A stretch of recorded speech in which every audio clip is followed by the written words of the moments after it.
Let's start by getting a basic idea of what ME-TRPO is doing. The name stands for Model-Ensemble Translation Policy Optimization. Now that might sound like a lot, but the idea behind it is actually pretty practical. It's a method in reinforcement learning where we try to train a policy efficiently without having to collect an endless amount of data from the real environment. So, what is the strategy here? Let's talk about it. ME-TRPO uses an ensemble of models, that's multiple separate models, to learn how the environment behaves. And instead of constantly going back and forth with the real system, it uses these learned models to simulate what would happen. That way, we can train the policy using synthetic or simulated experience. It saves time, it saves resources, and it avoids a lot of wear and tear on physical systems. And now, a big concern with model-based learning is this. What if your model is not accurate enough, right? What if your simulated world behaves differently than the real one? That's where METRPO brings in the second part of the name, trust region. Okay. This basically puts a boundary around how much the policy is allowed to change at every step, so it doesn't overfit to the errors in the model. In short, we are using multiple models to predict what happens next, and we are being careful to not to let the policy wander too far from what the models agree on. And let's look at architecture itself. And here at the top, we have got the policy network. That's what decides what action to take given a state. You will notice a line here at here I mean pi theta of a given s, which just means the probability of picking action when you are in state s based on current parameters theta. Okay. It also says trust region constraint. That's just reminding us that the policy can't change freely. It has to stay within a boundary. Okay. The idea is to keep things stable. Otherwise, the policy could shift too fast and break performance instead of improving it. And you will also see this iteration counter underneath. That's just the current update number in the training loop. And below that is the model ensemble. So we have got 5 separate models here, and each one is labeled F1, F2, and so on. They are all trying to learn the same thing. Given the current state and action, what is the next state? In math, that's written as like that. S sub t plus 1 equal f and in parentheses s sub t a sub t. Okay. Now, why do we use more than one model? Well, each of them learns slightly differently. They might get trained on different mini batches or initialized with different weights. The point is, if they all agree on something, it's probably reliable. But if they disagree, it signals uncertainty, and the policy should be more cautious in those regions. And when it says training under some of models, that means they are still actively learning on the latest data. And when they are all trained, we can start using them to generate fake or let's say virtual rollouts for the policy to learn from. These virtual rollouts are synthetic state transitions. They are what allow us to train the policy efficiently without having to go back to the real environment all the time. And alright, so this structure, policy on top, ensemble of models below, is the core loop that powers METRPO. We collect data, update models, use those to simulate rollouts, and then update the policy carefully within a trust region. That's the whole cycle for this part. Let's secret. Okay, let's stop here. Now we will talk about how data flows in this system from the real world into training and back into policy improvement. And we start here with the real environment. This is where we're collecting actual interaction data. You can think of it as a physical system, a robot, a simulator, whatever the task domain is. And each time the agent takes an action and sees what happens, we get a data point. In this case, you will see it's collected like that. Here you can see samples so far, and that's a good base to work with. Okay, now what do we do with those samples? Well, we store them in what's called the experience dataset. Okay, look at here. You can see it labeled here. It hosts these transitions tuples S, A, and S prime. That just means the state before the action taken, and the resulting next state. These are the basic building blocks for model learning. And here, the length of the dataset is what is that? 1000, which likely means the batch used for a specific training cycle or rollout. Okay. And after that, we move to the virtual environment. You can see here. This is where it gets more efficient. Instead of going back to the real environment every time, we use the learned models to simulate what would happen. You can see the caption here, simulated dynamics, and these are generated using the ensemble of models we talked about earlier. Right now, the system is actively generating virtual rollouts, which basically means it's simulating future state transitions for the policy to learn from. So, by now we have got synthetic data flowing in, and that brings us to policy optimization. You will see here. Okay, now look at this trust region illustration here. What we are seeing is the current policy, and here pi theta here, and a candidate new policy, and here you can see pi new. Okay. The key idea is that the new policy is not allowed to jump too far from the current one. That's what the dashed circle around it shows. It's a limit on how much the policy is allowed to change. Why do we need this?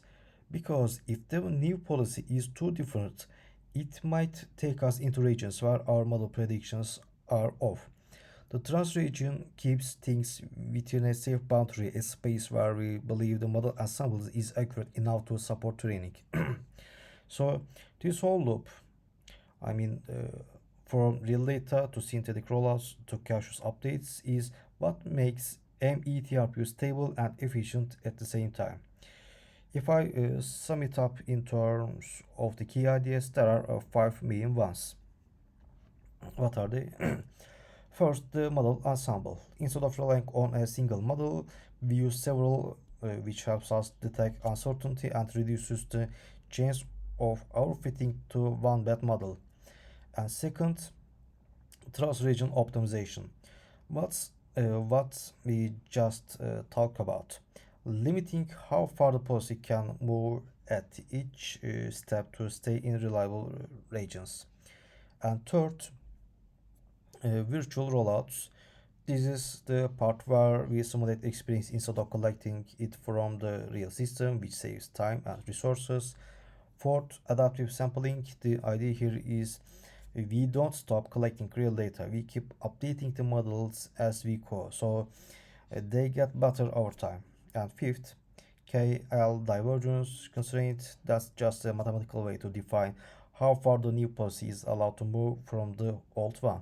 It's what keeps learning stable over many iterations. Okay, That's done, and ensemble things is here. Okay, how ME-TRPO handles model learning. The big idea here is that instead of training just one model, we train a group of them, a model ensemble, and each one is learning to predict what happens next given a state and an action. So essentially, they are all trying to estimate the same things, right? As here, sub t plus 1 equals f of s sub t and a sub t. But because they are trained independently, they will give slightly different answers in uncertain parts of the state space. And down here you can see the ensemble size is currently set to 5. Okay, and let's change it, and 7, and here 8, low uncertainty. Okay, and here medium, and here high uncertainty. Okay, and let's make it 5 again. Now that means we have 5 separate models learning in parallel. This slider lets you adjust that if you are experimenting, but in practice 5 is a common choice. It balances coverage with computational costs. The key point is that disagreement between these models tells us something. If they are all confident and agree, we probably have reliable predictions. If they disagree a lot, what's a warning sign? The system might be stepping into unknown territory. And right now it's showing model uncertainty with purple and blue dots. And so the models are not totally aligned, but they are not all over the place either. And now let's move on and look at what this ensemble gives us in terms of benefits. Sorry for the animated things. Anyway, first, it reduces model bias. Because we are not relying on a single model, the policy can't just latch onto one set of errors and exploit it. That's important, especially when we are doing training in simulation. Second, we get uncertainty quantification. And what is that? If the models disagree, we know the area might not be well understood, and we can be more cautious about using those predictions. And third, improved generalization. This means ensemble generalizes better. Since the models are trained slightly differently together, they tend to cover a wider range of situations than any one model would on its own. And finally, we get more robust virtual rollouts. When we generate synthetic experience using multiple models, the data is more diverse and less prone to collapse around narrow trajectories. And okay, so now that we have covered model learning, let's look at how policy updates are managed. And that's okay. Trust region parts, and we have a formula. The formula at the top here is showing the objective we are trying to optimize. Okay, and we want to adjust policy so that it increases expected advantage. That's what the first line says. Okay, but there is a constraint underneath, and this is the key part. It says that the KL divergence between the new policy and the old one can't go over a certain limit. Okay, we have a limit. That's the trust region size. And what does that mean in plain terms? It just means the new policy can't be too far from the old one. If the shoot is too big, it could take us into areas where our models don't work well. And here, interactive slider for that trust region. And right now, it is set to 0.5, which is a moderate size, and smaller values make the updates more conservative, like that. Did you see?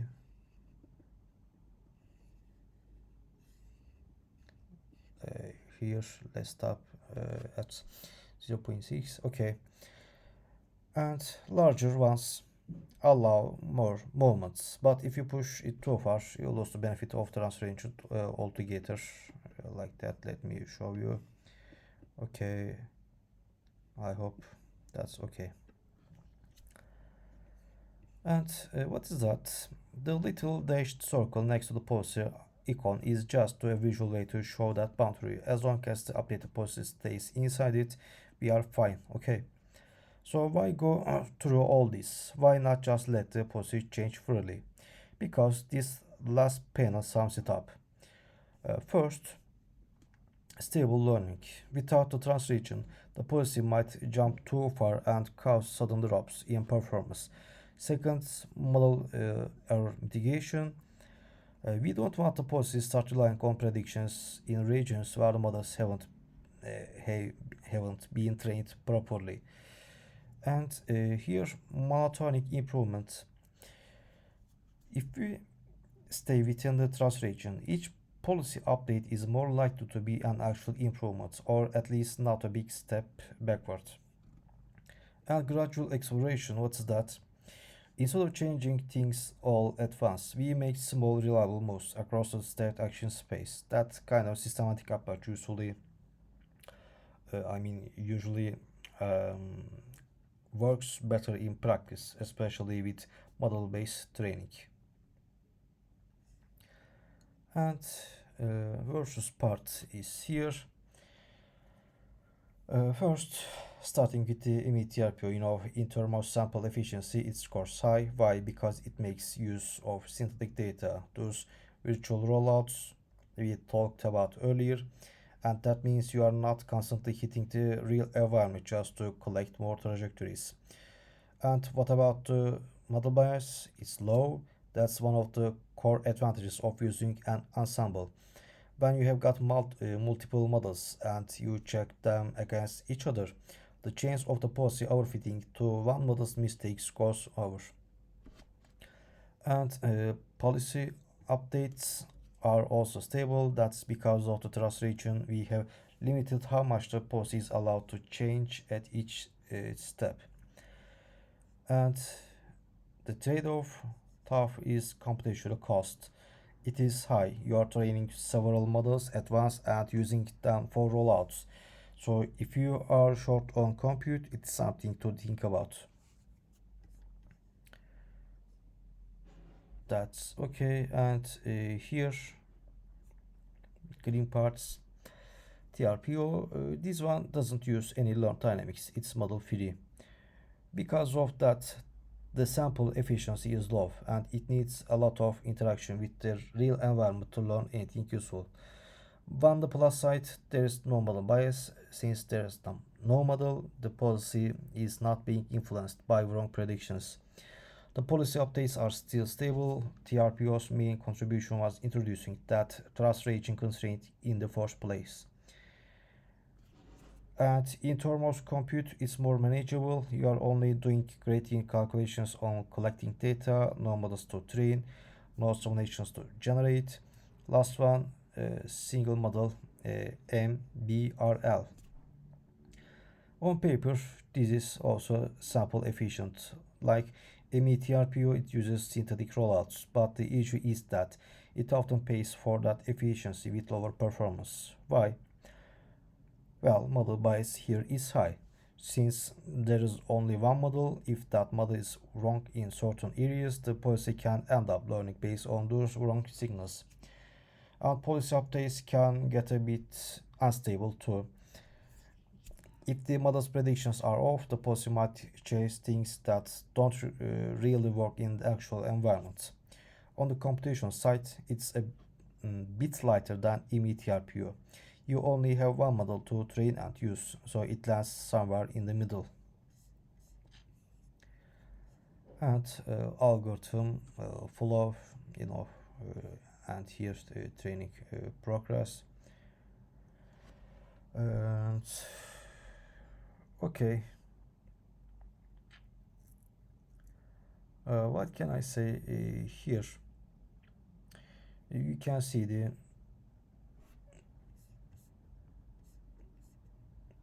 part. I mean, pseudocode, model training, and policy optimization to sum it up all. And let's wrap up again. You know, ME-TRPO gets around the common problem of model bias by not relying on just one learned model. Instead, it uses an ensemble and averages over their predictions. That means the agent doesn't overfit to one model's quirks or errors. And at the same time, the policy updates are done with a trust region. So we make sure the new policy doesn't veer too far from the current one. And here our steps, and what are they, and model training part is here. Again, each model tries to minimize its predictions error, basically how far off it is when it tries to predict the next state. Once they are trained, we pick random models from the ensemble to simulate rollouts. And these virtual trajectories are used to estimate advantages and then update the policy. And again, updates are constrained using the KL divergence condition to avoid wild jumps. And policy optimization, what's happening in here. And here advantages, sample efficiency is a big one. You get more learning out of fewer interactions. It's also fast to learn because we can simulate many trajectories quickly. The ensemble structure gives better generalization and avoids locking onto faulty predictions. And the trust region gives us stability. We don't get wild swings in policy behavior from one update to the next. Advantages. Okay, and how about the real world applications? We can say that ME-TRPO is a good fit for situations where interacting with the real world is expensive or risky, like robotics, process control, autonomous driving, or energy systems. It also works well in case your simulation is feasible but not perfectly accurate, since the ensemble helps account for that. And finally, limitations. What are they? The main issue is the cost. Running 5 or more models and keeping them trained is resource intensive. And in environments with complex or chaotic dynamics, even a good ensemble might not be enough. Virtual rollouts also struggle to capture long-term dependencies unless your models are extremely good. So, okay, that's the full picture of ME-TRPO, and thank you for listening.